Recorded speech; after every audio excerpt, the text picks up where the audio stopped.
He gives us his all: speed, endurance, power. Yet his wild spirit burns bright.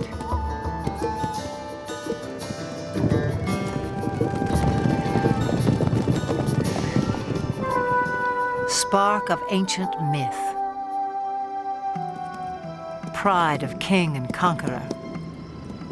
He was the backbone of civilization. History was forged to the beat of his hooves. Even now, he still lays claim to the heart, with all the bold beauty that is the horse.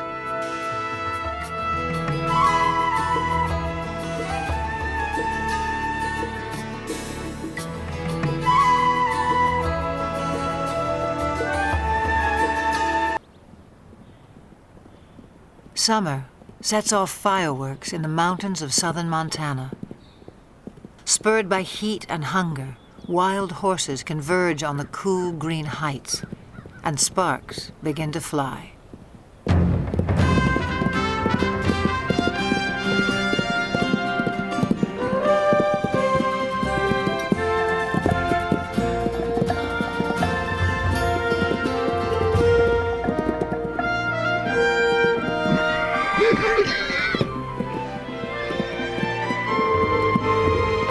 Stallions spar and court young mares in a drama as old as the hills.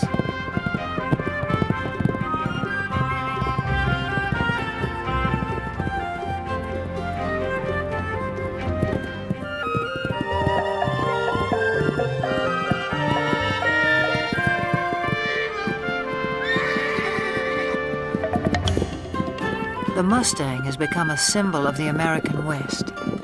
But some say he's a newcomer to these parts, even a trespasser. The truth is tangled in the long and winding history of his kind. It began some 60 million years ago in the forests of North America. Living on leaves, a creature the size of a fox walks the underbrush on padded toes. In time, forests give way to grassy plains. Legs grow long and toes become nimble hooves in a body built for speed. About 1 million years ago, the first true horses spread across land bridges to Asia and Europe. Their numbers swell, then slowly decline, perhaps due to climate change or the impact of a two-legged predator. To Ice Age hunters, the herds must have seemed inexhaustible, but by 8,000 years ago, horses were extinct in the Americas and dwindling elsewhere into memory and myth.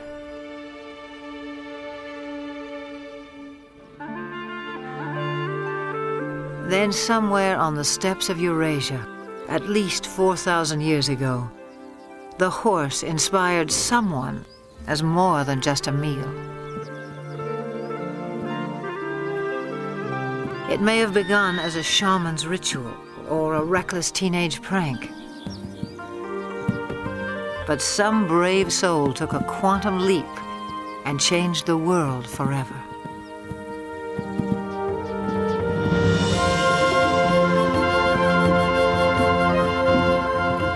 The horse utterly changed our sense of distance and speed. He carried us forward in space and time and made our world smaller. Great equestrian cultures arose and thundered across antiquity. Today, most have vanished, but here on the steppes of Mongolia, little has changed since the time when the horse became a way of life. Nomads still measure their wealth in livestock and move vast herds with the seasons.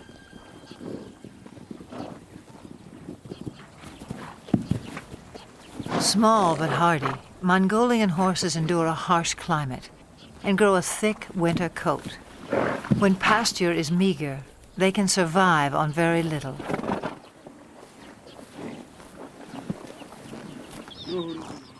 Mongolian nomads also herd sheep, goats, and cows, but horses are their greatest pride. Revered, they are largely reserved for riding and one other important role.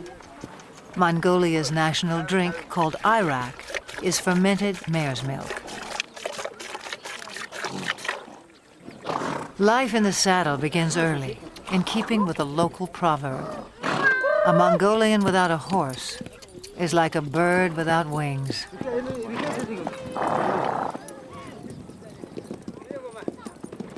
In July, thousands of nomads set up camp on the edge of the capital city, Ulaanbaatar. They come to celebrate Naadam, an ancient religious festival. National competitions of traditional sports are held, including 2 days of horse racing. One of the country's top horse breeders, Hang Medic, traveled over a week to take part in what will be his 30th Naadam. From a herd of 400 head, he has brought his 12 fastest horses. Also in tow are his grandchildren. For good reason. Riders must be under 12 to compete at Naadam. Training, however, is no child's play. It's what Hang Medic lives for.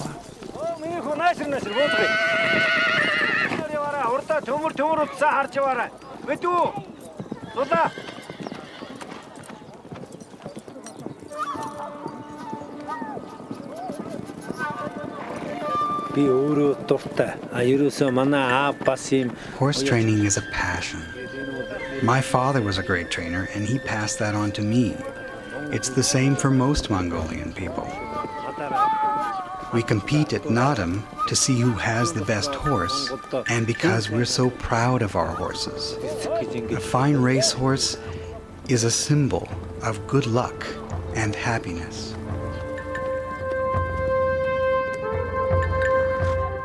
On the day of the first race, preparations begin at dawn.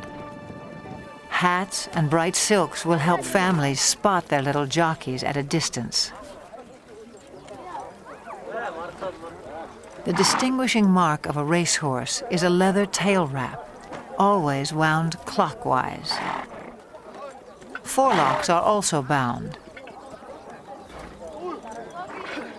Hang Medic enhances the look with a charm bearing Mongolia's national emblem. He has high hopes for this young stallion.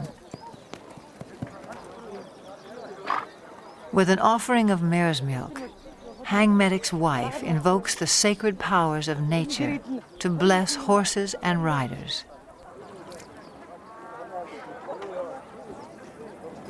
A circle of incense purifies. A drop of Arak protects from harm.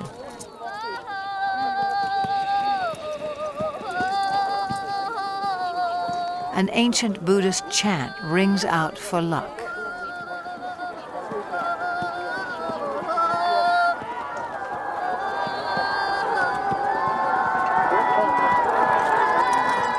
Some 500 riders will compete in the first race. Parents on horseback swell their ranks. By tradition, they circle clockwise at a staging area near the finish line.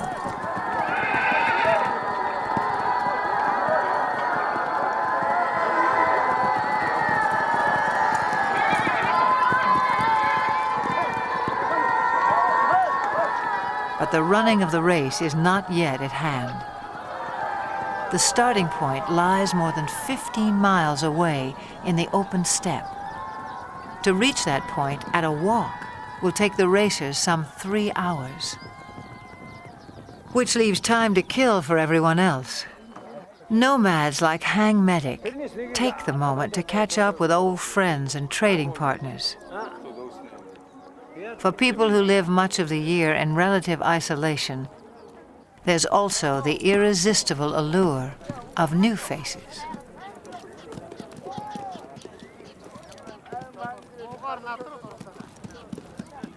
For now, small talk belies the drama that's erupting miles away. as 500 horses reach the starting point and the race begins.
Long before they can see the racers, spectators crowd the finish line.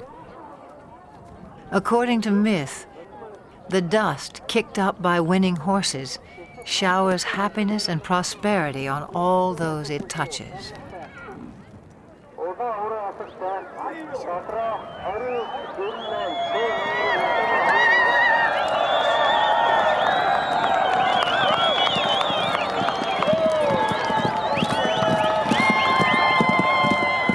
Frontrunners have been galloping for nearly 30 minutes.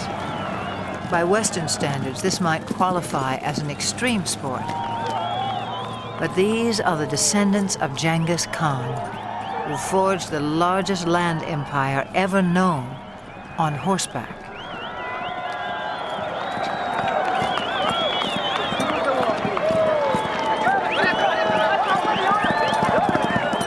The blue sash of victory goes to the first 5 horses. A flash of green tells Hang Medic his granddaughter has placed. But a riderless horse sends him off in search of his youngest grandson.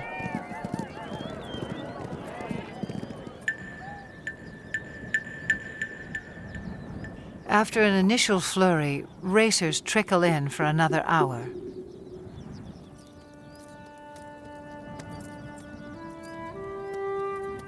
Herd instinct alone will keep a horse going, even one that lacks the fitness and conditioning required for a long-distance run.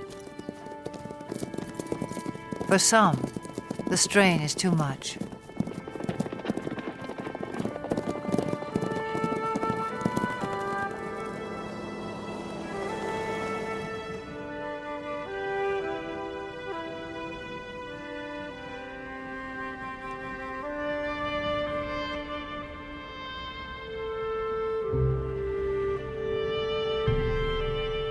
When a horse dies on the racetrack, the trainer is dishonored. But the child who has lost a beloved pet reaps only heartbreak.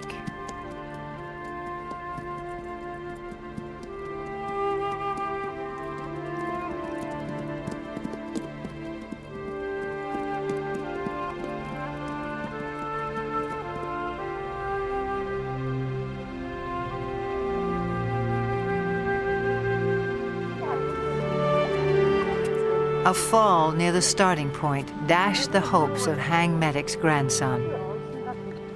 His horse is safe, his bruises minor, but his 6-year-old pride will sting until the races are over.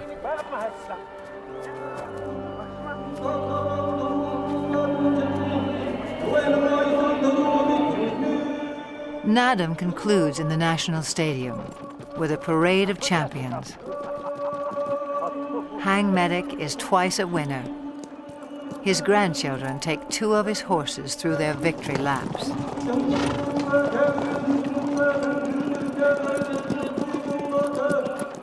A herald sings the praises of the winning horses. Medals and mare's milk do them honor.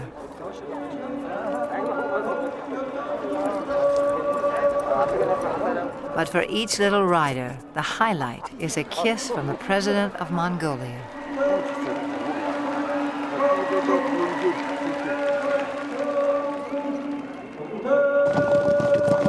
No other nation makes more of the horse.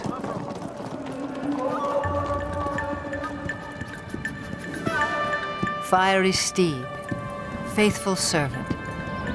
He is all good things to the Mongolian people. In return, they may succeed in saving the last truly wild horse on Earth. Before the rise of civilization, his kind ranged throughout Asia and Europe. Alert and aggressive, they were elusive prey with their camouflage of tawny coat, their upright two-toned mane. These horses were already rare in 1878, when Russian explorer Nikolai Przewalski returned from Mongolia. He carried a skull and hide that would prompt the announcement of a new species.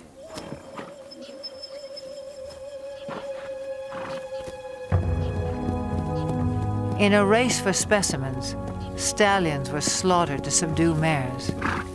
Mares were killed to secure foals. Dozens died en route to zoos and animal collectors in the West.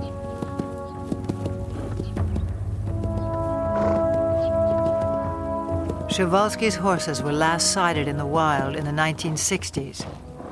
A decade later, fewer than 300 survived, in captivity only.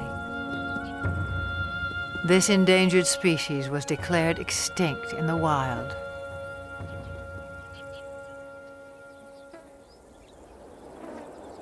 In 1992, 16 Przewalski horses from European reserves touched down in Ulaanbaatar. Their journey was the crowning achievement of Dutch conservationists and Mongolian authorities.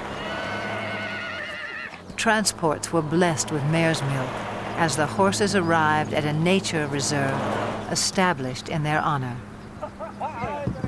The homecoming delighted local people. Their name for the horses is Taki. The word also means spirit.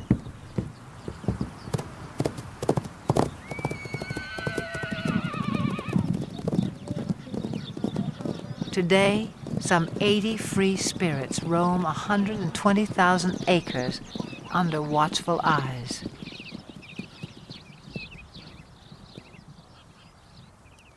Park rangers closely track the animal's health and behavior.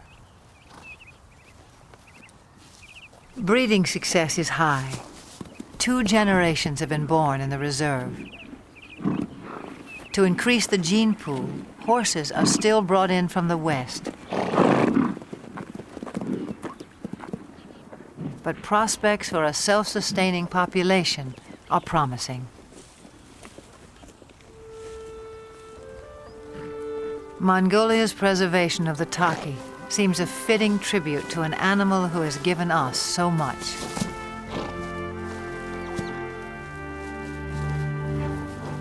Domesticated, the horse revolutionized our world, but in the process, he was also transformed.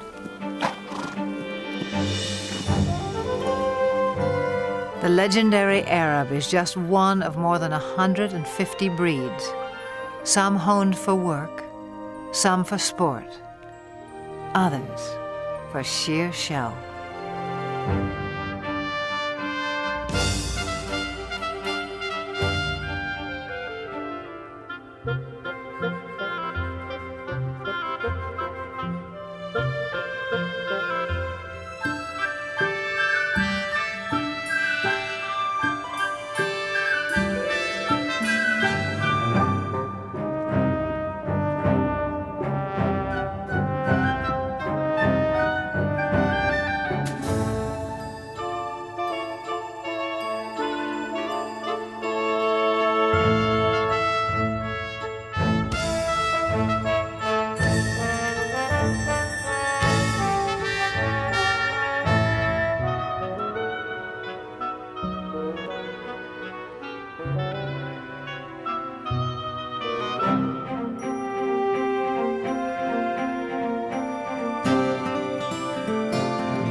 The Spanish horse boasts one of the oldest pedigrees.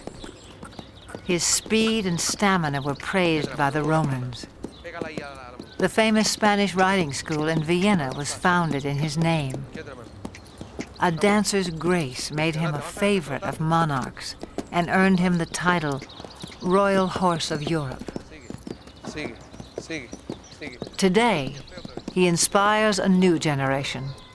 At the Royal Andalusian School of Equestrian Art in the town of Jerez in southern Spain. Few gain admission here. Only first-rate horses, trainers, and students. A strict curriculum has produced several Olympic competitors. The school also keeps tradition alive. Once a week, the public is invited in to enjoy the splendors of another age. In 18th century costume, riders recreate the height of classical horsemanship as it was practiced throughout the courts of Europe.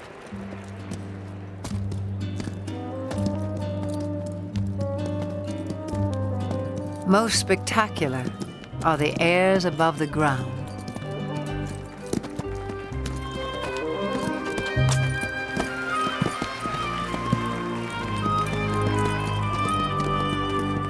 Horses naturally leap and kick when fighting. Centuries ago, cavalry mounts were trained to perform these moves in battle.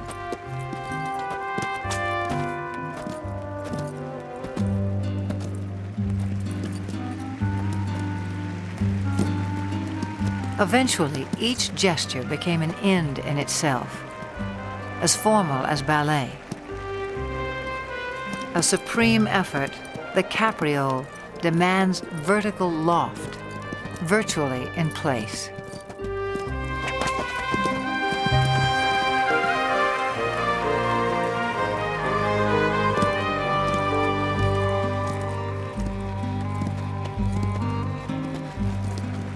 Few can perform this exacting dance with the power and precision of the Spanish horse. The purity of the breed is proudly protected in Spain, yet his bloodlines extend far and wide. For this was the horse who once conquered a new world. Some 500 years ago, Spanish explorers rode upon the shores of the Americas. Some native people mistook man and mount for a single fearsome creature. But soon they would make the horse their own.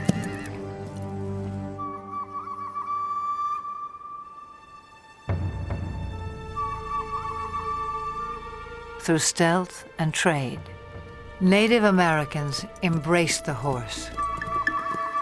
It was said they came to each other like long-lost brothers.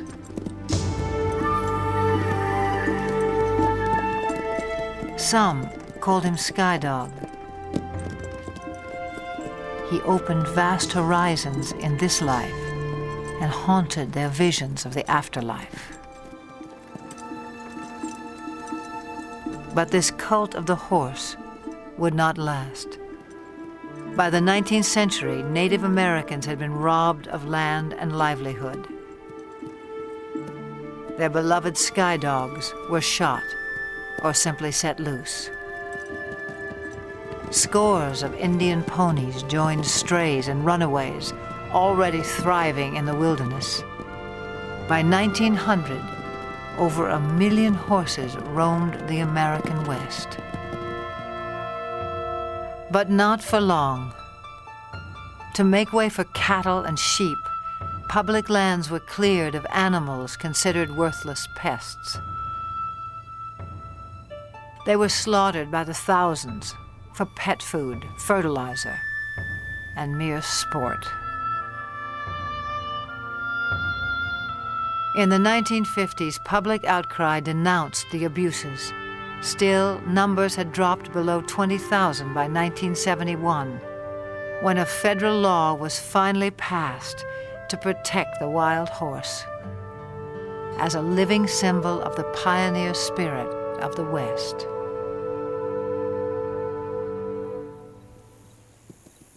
And land development. With high fertility rates, the horses' numbers can increase by 10, even 20% a year. And that means trouble in paradise.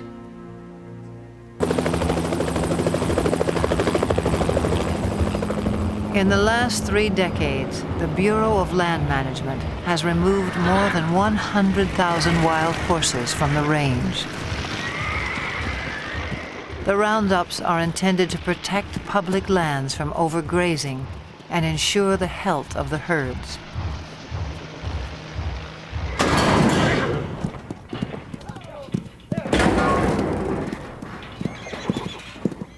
Excess animals are placed in adoption programs, but supply far exceeds public demand.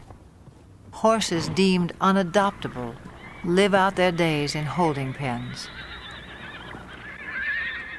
Even now, the fate of America's wild horses remains an open-ended question.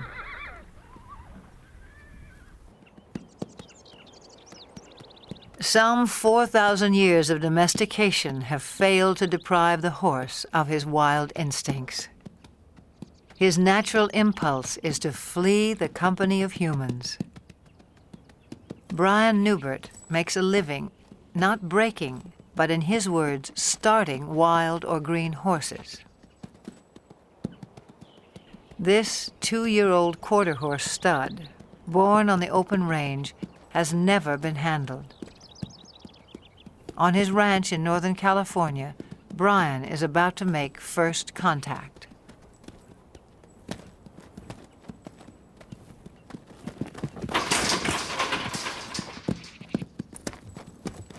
Brian will chase the horse until he turns to face his pursuer. The goal is capture the animal's attention and keep it. I'll ask again. Good. Now let's see if he leaves with his hindquarters or if he leaves with the whole horse. See, here's the first little part is going to happen here in just a second, I think.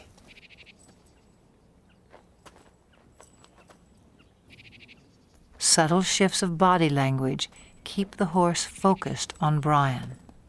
If his attention wanders, I might see if I can get another step closer. As long as he's doing that, I'll just let that soak in. And I'll take another step. And I'll take another one here. He's having trouble with it, but he's trying.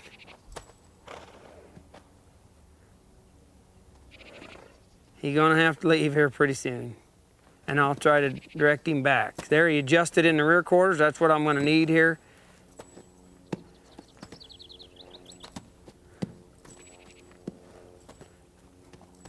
Within about 15 minutes, the young stallion has mastered the maneuver. Now Brian presents a new challenge. I might do just a little swinging here and see if he can stand that. And I'll see if I can put that on there without hitting him in the face. And I'll just, as I come forward, just let that go. And it's kind of scary. And you can see that it's troubling to him a little. So I'll just put just a little pressure till he finds his way toward me. See, he keeps thinking his answer is out of here, but the answer's right there. The horse turns to Brian for reassurance, a critical breakthrough. Now he might reach for me.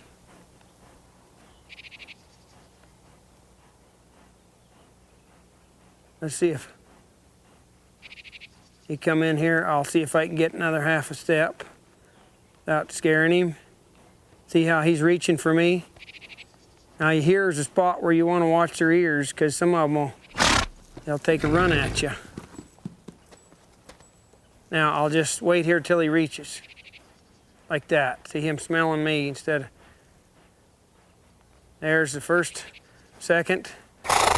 time he's ever been touched by a human, or he touched a human, I guess, instead of... Now again, let's see if this head shaking will disappear. I'll just keep a little tension there, and I'll see if he'll reach for me. And pretty soon I'll reach for him, like right there. We sort of met one another. A little bit of touching there.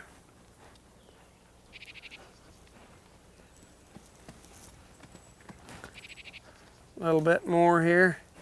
See, he's finding out he can touch me and reach for me now.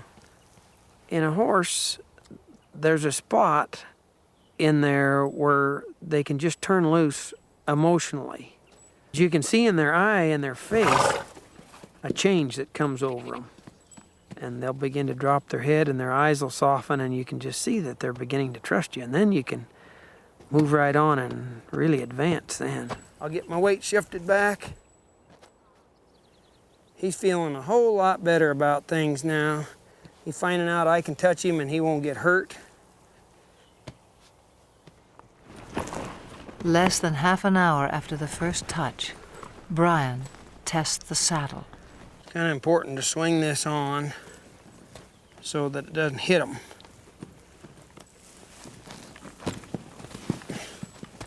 So this grab will gradually just lays right over on their back like that.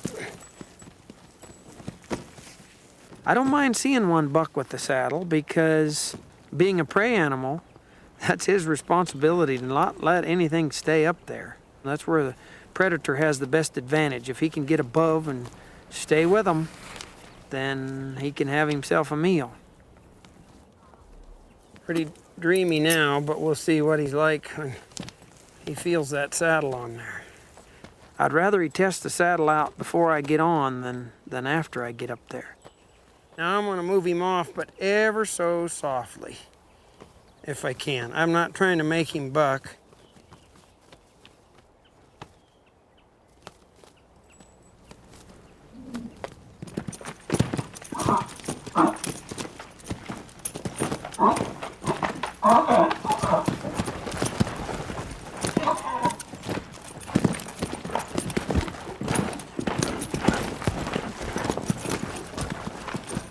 Okay, maybe I'll give him a little consoling. Did you get scared, Bolly?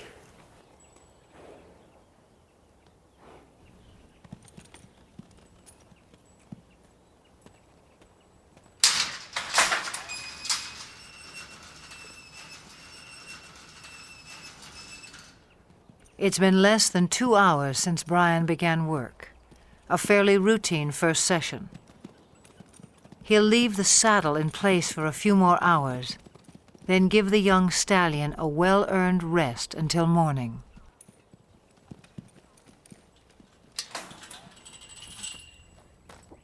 Yesterday's fear gives way to recognition and trust.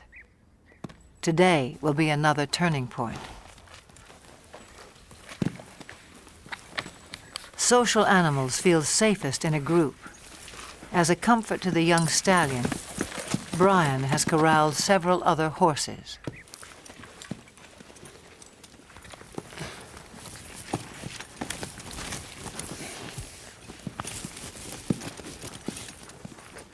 See, if he wiggles, I'll just wait here till he stands put. Pet him over here as if it was my leg, and maybe get myself kind of set here before he gets untracked. I might let him go right out that way. And I'll just ask him to go. If he gets up set, if he gets scared, wants to run, I'll just try to go with him.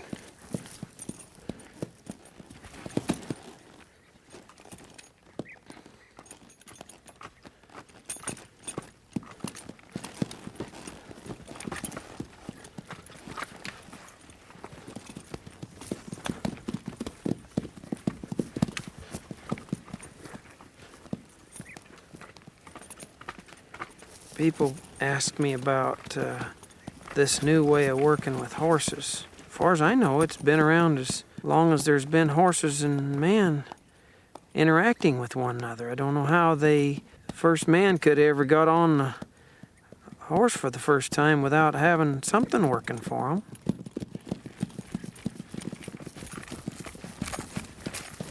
I'll get a little bolder as he gets a little more confidence. I'll ask him here to come back to me with this rein a little, and he did. The young stallion's first ride lasts no more than 15 minutes and prompts a simple reward.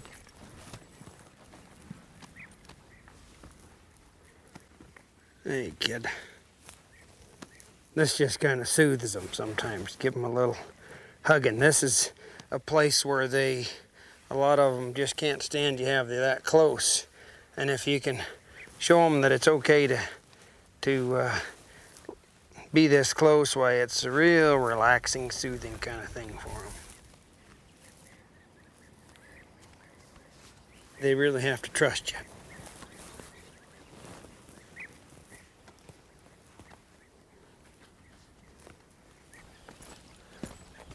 By day 3, it's time to abandon the security of the corral. A whole new life is beginning for the young stallion. He gets so he can trust me a whole lot more today, I see. And Brian is left to ponder an age-old mystery about the nature of horses. I often wondered how in the world would they allow somebody to get up on their back and guide them around. They'll take us miles and miles till they're totally, tired, pull wagons and pack loads and all kinds of things, when actually they could kick us or hurt us or buck us off any time, and yet they'll just work their hearts out for us if it's presented to them in a way that they can understand. Pretty special animal, really. Special indeed. No more than 60 years before the first moon landing, the world was driven by horsepower. Every sector of the economy relied on him. Transport and trade, industry and agriculture. No creature served us better in the building of civilization or its occasional overthrow.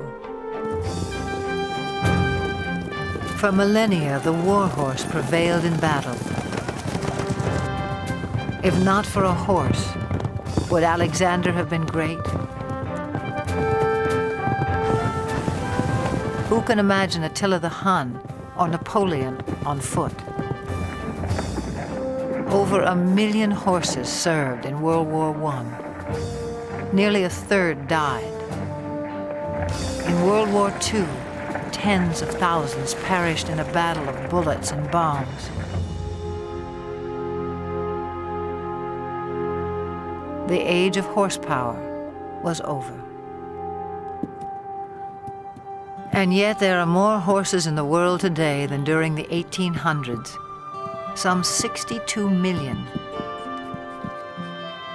In an age of technology, perhaps we yearn all the more for the touch of something wild.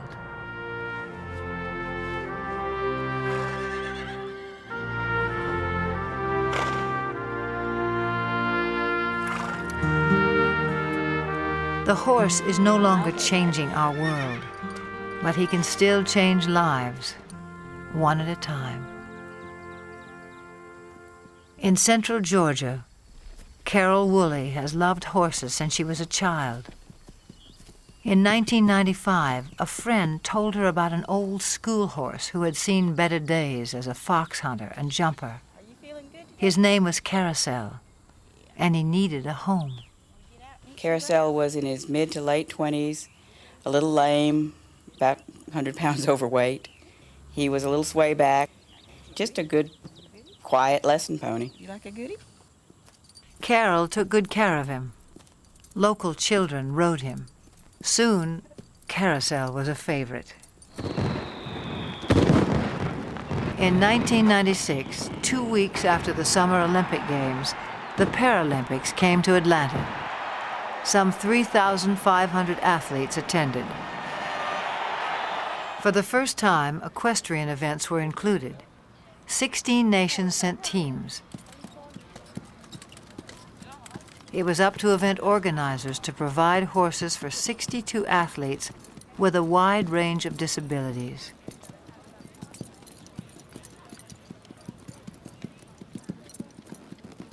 Each would be judged on precision, smoothness, and harmony of horse and rider while performing a set pattern in the arena. A call went out to horse owners for calm, well-trained mounts. Carol Woolley volunteered 2 of her younger horses, but games officials were desperate for more. She thought twice, then sent for old Carousel as well. After a checkup, he was quickly put to the test. Later in the day, they called him for Denmark, and I met Britta Anderson, who's a very small woman in a wheelchair, and I thought to myself, there's no way she's going to ride this pony. She spoke English quite well, and I asked her, have you ever fallen off a horse? And she smiled and looked at me and says, many times. Far from falling, on the day of competition, Britta and Carousel took Carol by surprise. Anderson of Denmark. Anderson. Britta and Carousel made a connection. He knew exactly what she wanted, and she knew how to get the most out of him. And he loved her. I'm still not sure how she did it, but they were just a perfect match.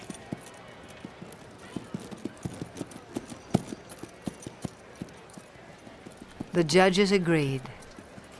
The pair took first place in their division and received the highest score of all the competitors.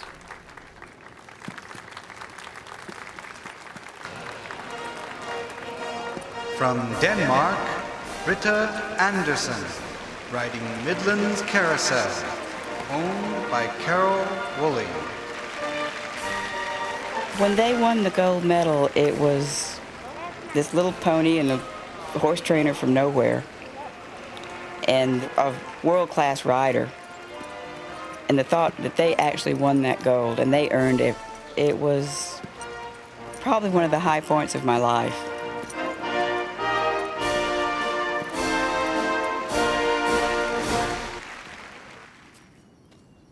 By the time she returned home, Carol had decided to start a therapeutic riding school.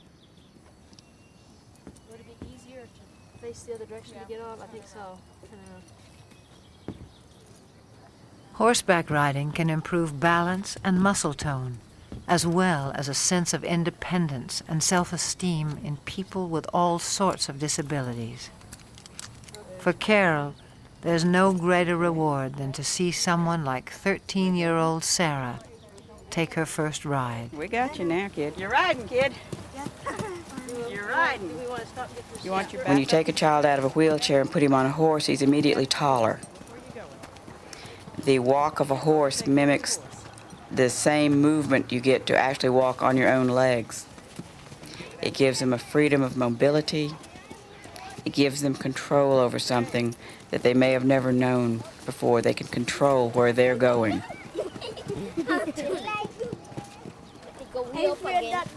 Carol runs the school on grants, donations, and volunteers. And Carousel heads her fleet of gentle horses past their prime. In August of 1998, at a regional show for riders with disabilities, Carol decides to send Carousel into the arena one last time. 9-year-old Sean Donaldson, one of Carol's top students, has never competed before. It's a breathless moment for his parents. Make the old man proud. You got a good horse on him, though. Knows what to do. Young boy and old horse are picture perfect and take a blue ribbon. In first place, Sean Donaldson from Paris. A first for Sean, a final trophy for Carousel.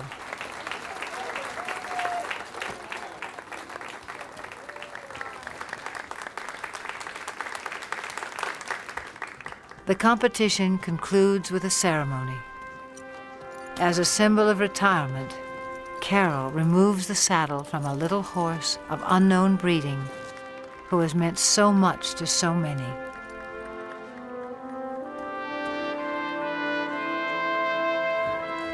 To him go the full laurels of a champion. He was quite calm and stood through everything. He halfway, I think, understood that we were doing an honor to him. I was a little surprised that he didn't mind us putting flowers on him. He acted like, well, those were his flowers. This is fine. I think he enjoyed it, really. He wasn't just an old sway-backed horse with a gray face. He was everybody's dream of a horse.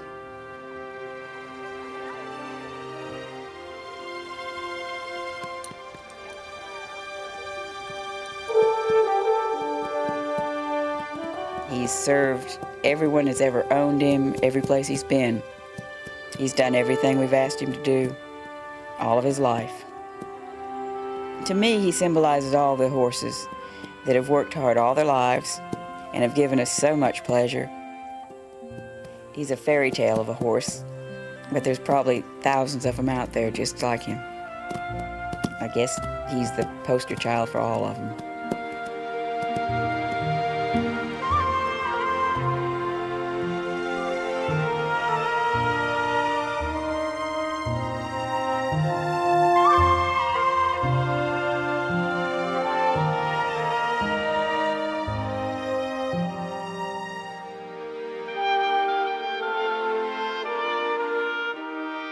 For all they have done for us, for all that they are, may they always have green pastures, each and every one.